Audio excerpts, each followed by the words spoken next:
Sometimes God doesn't whisper, he instructs. He steps right into the cracks of your identity, into the places you pretend are healed, into the rooms you stopped entering because you were afraid of seeing the truth. And he says, it's time. Destroy the old you and rebuild yourself alone. Not because you're unworthy, not because you failed, not because you disappointed him, but because there are versions of you that cannot walk into the destiny he prepared. There are habits, attachments, and survival personalities that served you for a season but will suffocate you in the next. And God loves you too much to let you carry dead weight into a living promise. This isn't punishment, it's preparation. This isn't isolation, it's construction. When God calls you to rebuild alone, he's not leaving you, he's relocating you. He's removing the noise so you can finally hear the blueprint he hid in your spirit long before the world tried to tell you who you were supposed to be. God isolates you to dismantle the version of you that was built in survival, not purpose. And sometimes that is the hardest truth to accept because we confuse the version that kept us alive with the version that is supposed to help us grow. There is a difference between surviving and becoming, between holding on and breaking through, between making it through the day and walking in destiny. And God knows that the you that learned to protect yourself at all costs cannot be the same you that steps boldly into the calling he designed. Survival taught you to shrink so you wouldn't be noticed, to stay quiet so you wouldn't be judged, to carry everything so no one could say you needed help. Purpose requires the opposite. Purpose asks you to stand tall, speak boldly, release control, and trust again. That is why God sometimes pulls you away from everything familiar, not because he wants you lonely, but because he needs to separate the real you from the rehearsed you. Isolation becomes the surgery room where God cuts away the identities that trauma built. It becomes the workshop where he disassembles the beliefs that came from rejection, fear, comparison, and disappointment. It becomes the quiet place where he reveals that some parts of you were built on defense mechanisms, survival tactics, and emotional armor that no longer fit where he's taking you. You didn't become that old version by accident. You built it brick by brick, trying to stay afloat, trying to be enough, trying to avoid pain, trying to make someone proud, trying not to repeat what hurt you. But the fact that it helped you survive does not mean it was meant to stay. God is not trying to destroy you. He is trying to destroy what's destroying you. So when he isolates you, he is removing you from the environments that reinforce the version you're outgrowing. The friendships that keep you small, the patterns that keep you predictable, the narratives that keep you insecure, the rooms where you had to pretend, the relationships where you had to overperform to be accepted. He pulls you away because your identity was being shaped by people who never knew the real you, and he can't let you carry their definition of you into his destiny for you. In isolation, he begins showing you the difference between who you pretended to be and who you were created to be. He begins separating the fear-driven choices from the faith-driven future. He begins untangling your voice from the echoes of people who spoke over you when they didn't have the authority to name you. And as he dismantles the old you, you will feel the breaking. Not because you're being punished, but because anything glued together by insecurity has to be taken apart piece by piece. Anything held together by fear must be disassembled gently. Anything attached to validation, applause, and approval has to be broken so it no longer controls you. That breaking feels like losing pieces of yourself, but you are only losing the parts that were never you to begin with. You are losing the masks, not the identity. You are losing the triggers, not the truth. You are losing the weight, not the worth. Isolation is where he detoxes you from old thinking, old expectations, old pressure, and old narratives. It is where he reveals that you are not what happened to you. You are not what they called you. You are not what you settled for. You are not the mistakes you made, and you are not the limits people placed on you. It is where he whispers the version of you that he always intended, the version that was hidden beneath the pain, the pressure, and the performance. It is in isolation that he says, now I can rebuild you the way I designed you. The old you was created from wounds, but the new you will be formed from wisdom.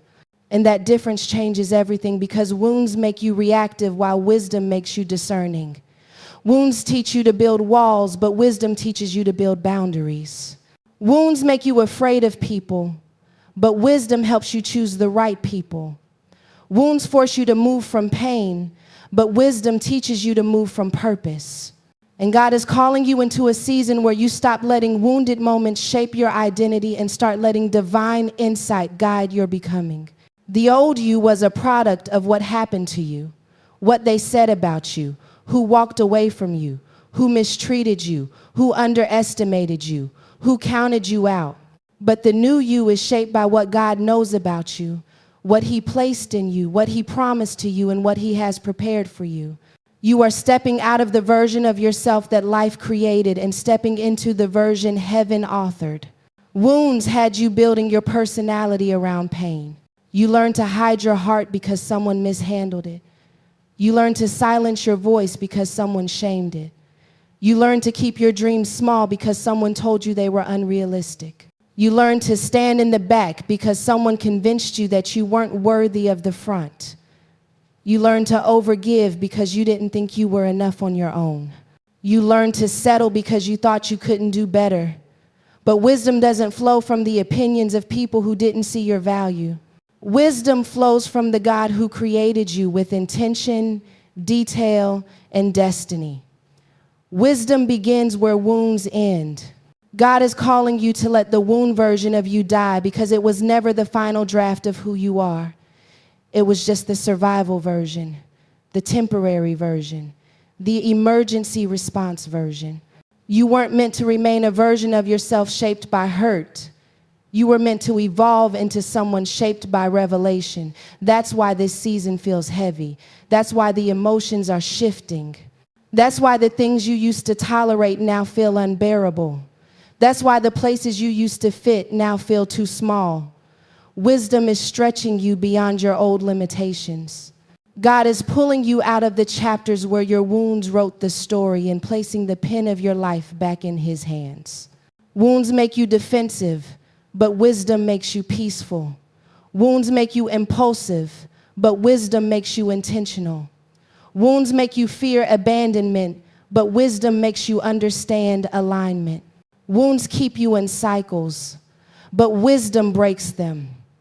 Wounds push you toward people who mirror your brokenness, but wisdom draws you to people who challenge your growth. And the reason God is calling for the old you to be destroyed is because he can't build the life he designed on foundations that were shaped by pain. Pain may have built the room, but purpose will build the palace.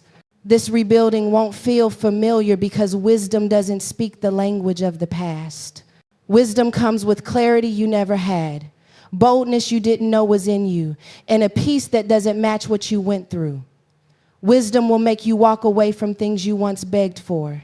Wisdom will show you who is growing with you and who is attached to the outdated version of you.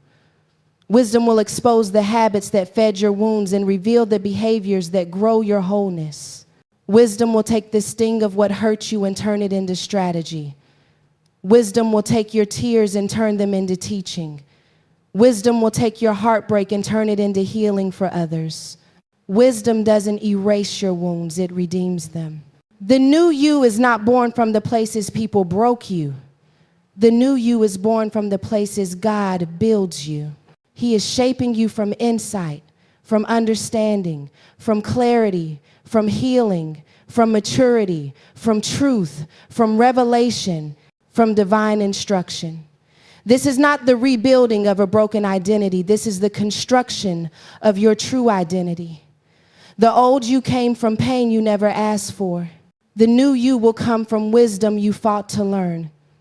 Not everyone can follow you into your rebuilding season because destiny has a way of separating you from the people who were only assigned to your brokenness. When God starts reconstructing who you are, he also starts revealing who was connected to you for the wrong reasons. Some people were attached to the version of you that doubted yourself, that lived small, that apologized for existing, that carried everyone's weight while ignoring your own.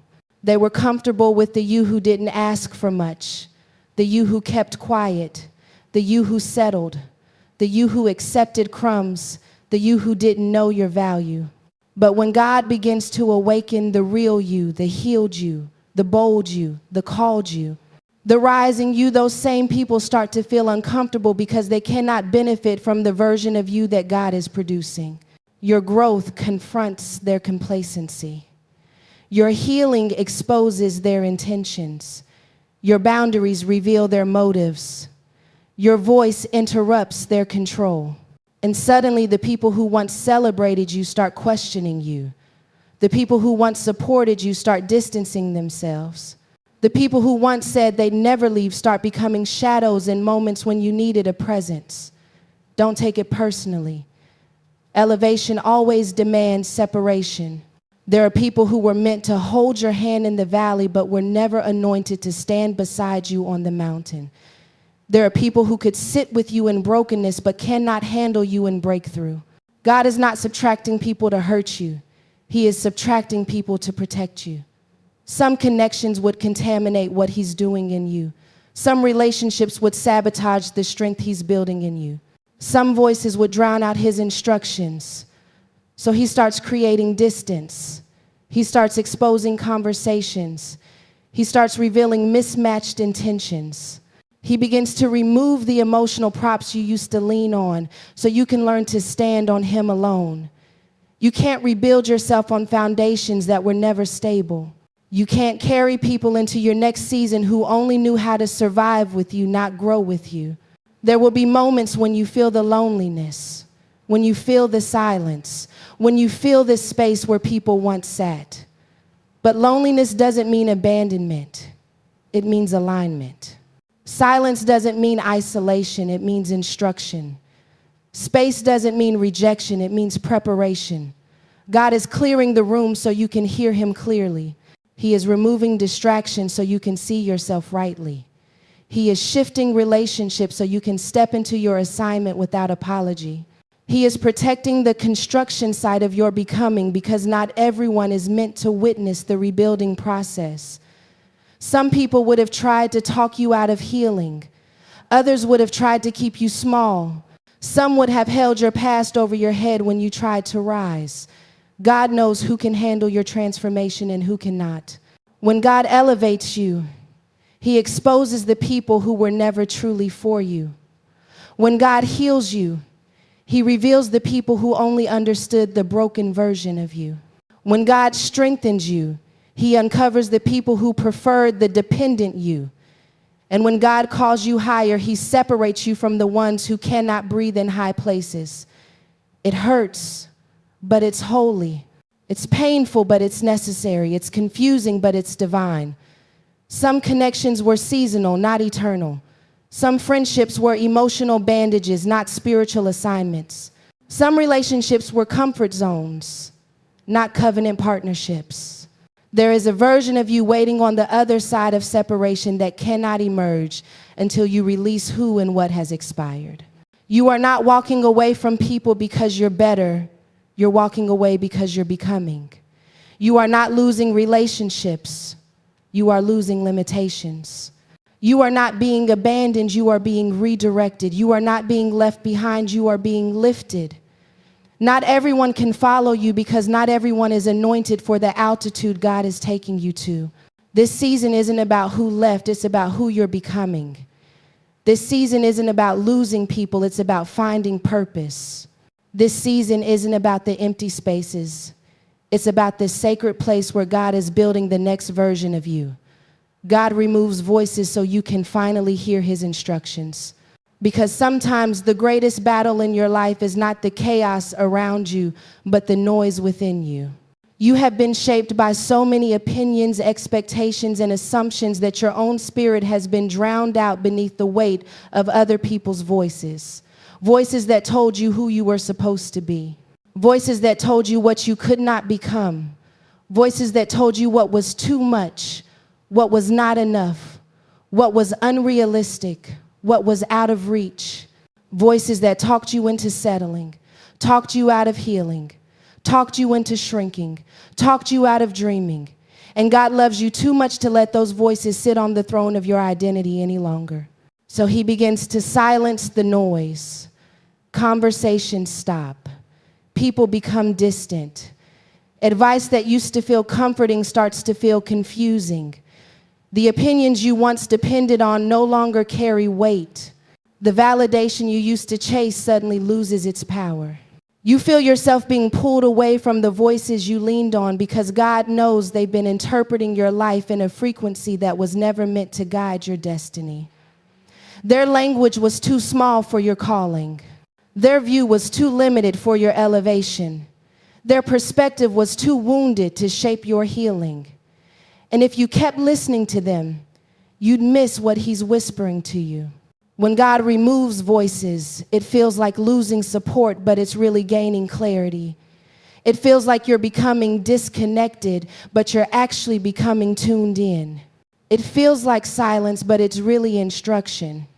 He's clearing the emotional static so you can finally discern what is him and what is them, what is purpose and what is pressure, what is calling and what is comfort, what is growth and what is guilt, what is his voice and what is the echo of your past.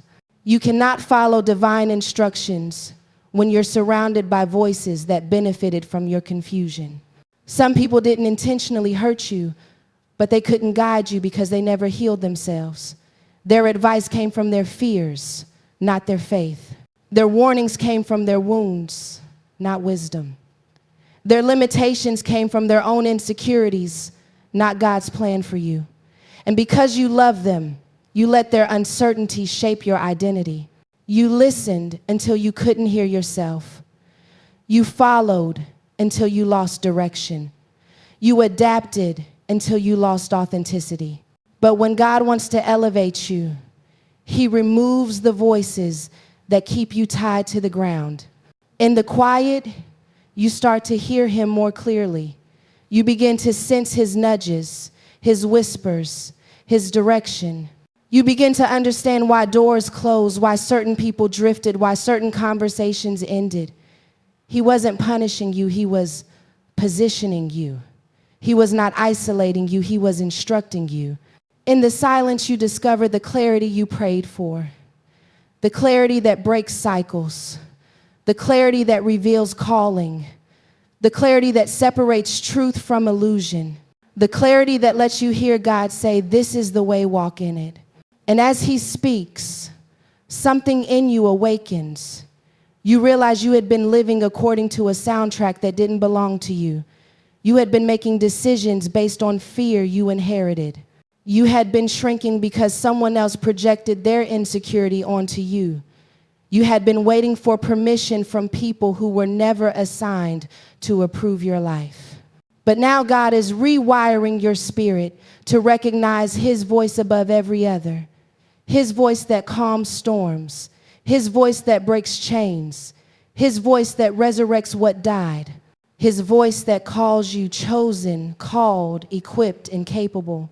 When he removes the voices around you, it's so you can rediscover the voice within you, the one he placed there before life got loud, the voice of discernment, the voice of intuition, the voice of spiritual clarity, the voice that knows what alignment feels like.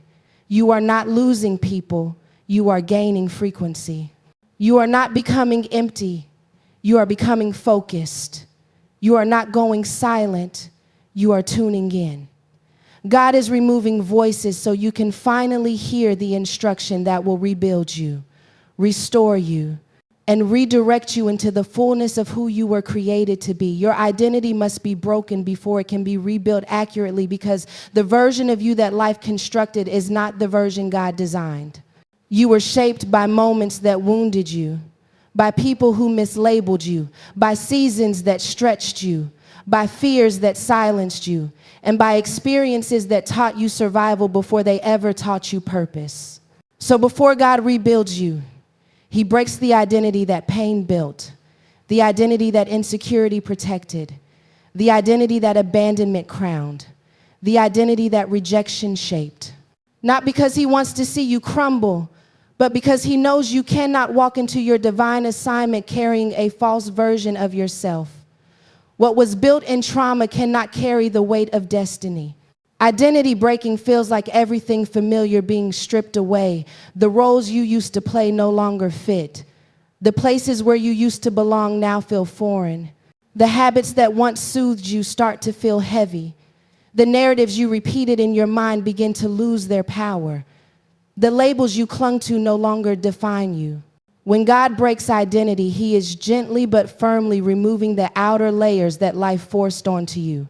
Layers of defensiveness, layers of pretending, layers of perfectionism, layers of silence, layers of guilt, layers of shame, layers of worthlessness, layers of I'm okay that you used to hide the fractures inside.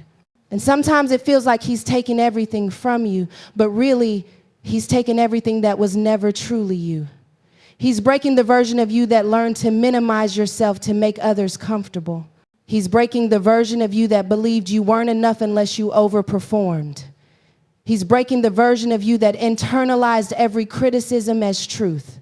He's breaking the version of you that lived from fear instead of faith. He's breaking the version of you that was shaped by what they said, not what he spoke. It's uncomfortable, even painful, when God begins to dismantle an identity you've carried for years, but what feels like destruction is actually divine correction. Identity breaking is not just emotional, it's spiritual. It's the moment when God confronts the lies you believed about yourself and replaces them with truth that feels too heavy, too holy, too unfamiliar to hold at first. Lies like I'm unworthy, I'm unlovable, I'm too broken, I'm a mistake, I'm not strong enough, I'll always struggle. Those lies became part of your identity because you carried them for so long they started to feel like your name. But God does not rebuild on lies. So he breaks them. He exposes them. He uproots them. He refuses to let you carry them another mile into your purpose. When your identity breaks, you feel the pieces falling. You feel the confusion of not knowing who you are anymore. You feel the vulnerability of stepping out of old armor without having new armor yet. You feel the tension of being in transition, no longer who you were, not yet who you will be. That in-between space is where God does his deepest work. That is where he speaks truth over you until your spirit begins to recognize itself again.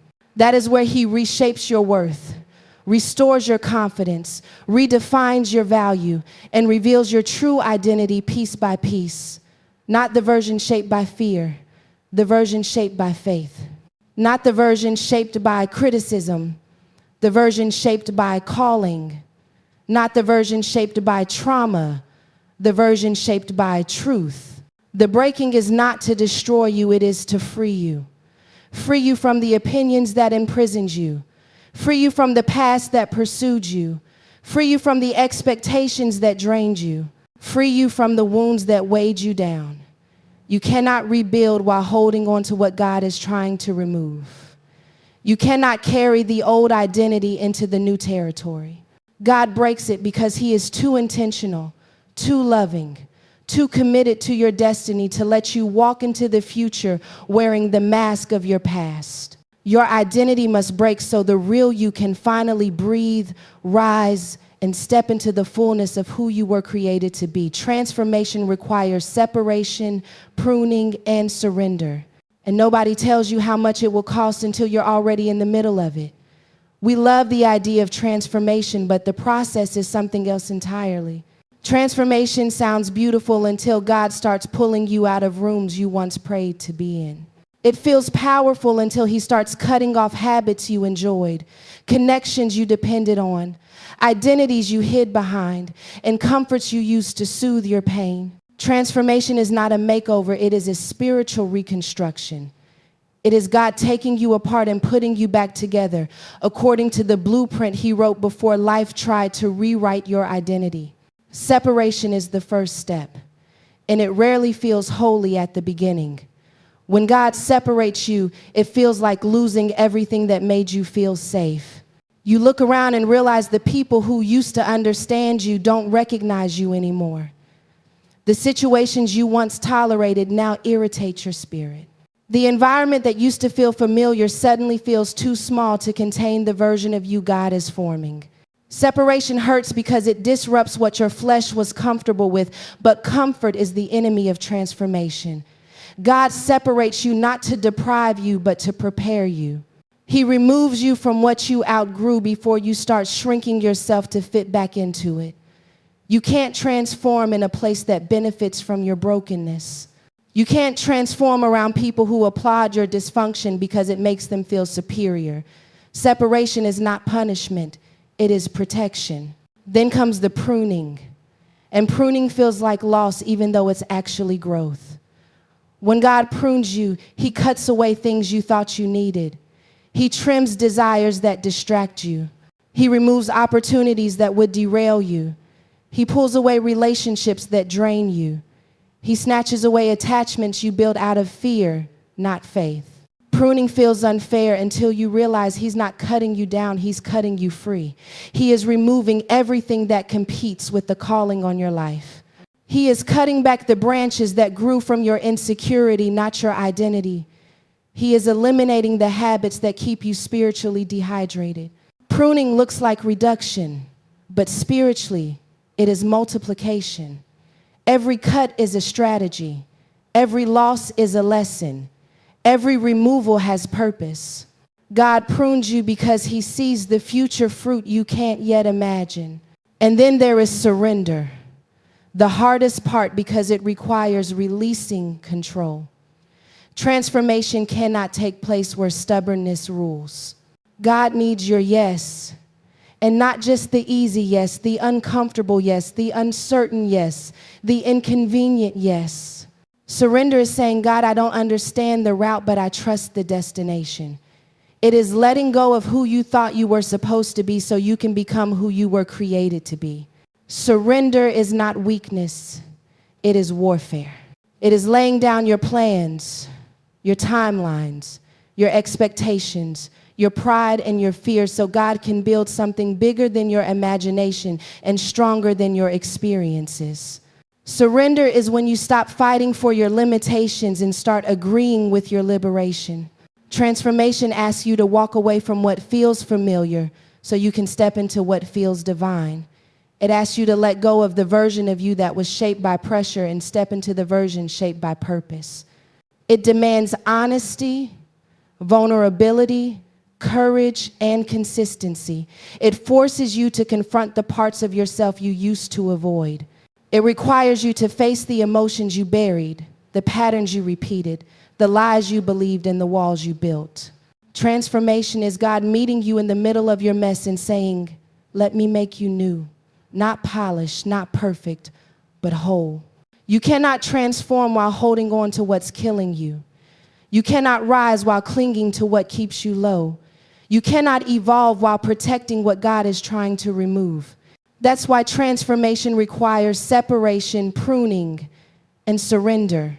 God is preparing you for a life that the old you would not have survived. He is shaping you into a version of yourself that can carry glory, walk in purpose, and live in alignment. Transformation is costly, but becoming the person you were destined to be is worth every ounce of the process. God will replace what you lost with what you were meant to carry, but the replacement doesn't always look like the thing you cried over. Sometimes what you thought was a loss was actually a release. Sometimes what you begged God to let you keep was something He knew would collapse under the weight of where He's taking you. And sometimes the thing you thought you couldn't live without was the very thing blocking what He designed to bless you. You didn't lose purpose. You lost the pieces that could not hold purpose. You didn't lose value. You lost environments that couldn't see it. You didn't lose your future. You lost attachments that would have suffocated it. God never subtracts without planning an addition. He never allows an ending unless He's preparing a beginning. And when He takes something out of your life, He always replaces it with something aligned, something divine, something sustainable, something meant for the real you, not the wounded you, not the fearful you, not the settling you, but the rising you. Loss is painful because it feels like identity breaking, stability shaking, and heart bruising. You look at empty spaces and think they reflect empty worth. You look at closed doors and think they point to closed futures. You look at who left and wonder if you were never enough. But God doesn't allow loss to punish you, He allows it to position you. Some things had to leave so you could breathe. Some things had to fall apart so you could be built correctly. Some things had to break so you could become unbreakable. Some people had to walk away so you could discover the strength of standing. God is not trying to hurt you. He is clearing space for the blessing that carries your name. He replaces counterfeit connections with real covenant. He replaces draining conversations with divine clarity.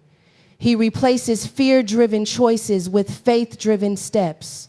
He replaces relationships built on insecurity with relationships built on purpose. He replaces what once triggered your trauma with what now activates your healing. But the replacement rarely looks like what you expected. You prayed for restoration in the area of your life where you felt broken, but God is restoring you in places you didn't even know were wounded. You asked for one door to open, but God is building you a whole new hallway. You wanted Him to give back what you lost, but He is giving you something beyond what your loss could ever contain. Replacement comes with revelation. You begin to see why He took certain things away.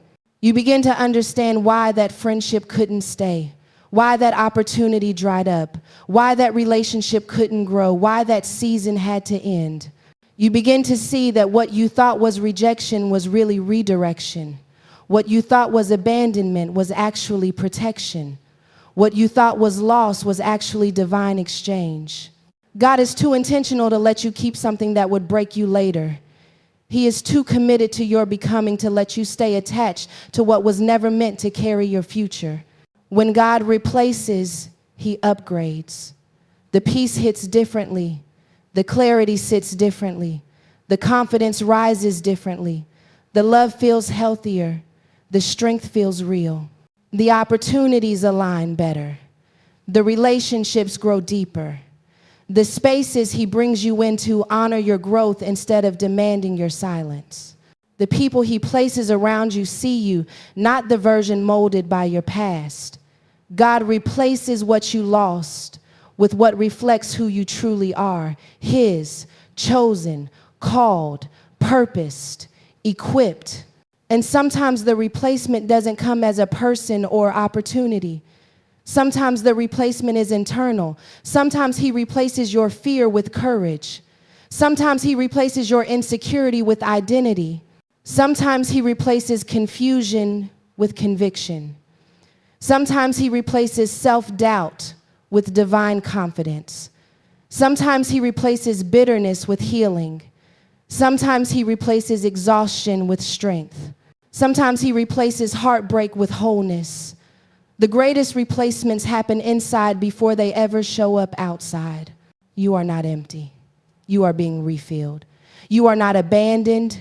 You are being redefined. You are not being punished. You are being prepared. God will never let you end with less than what He promised. What you lost was temporary.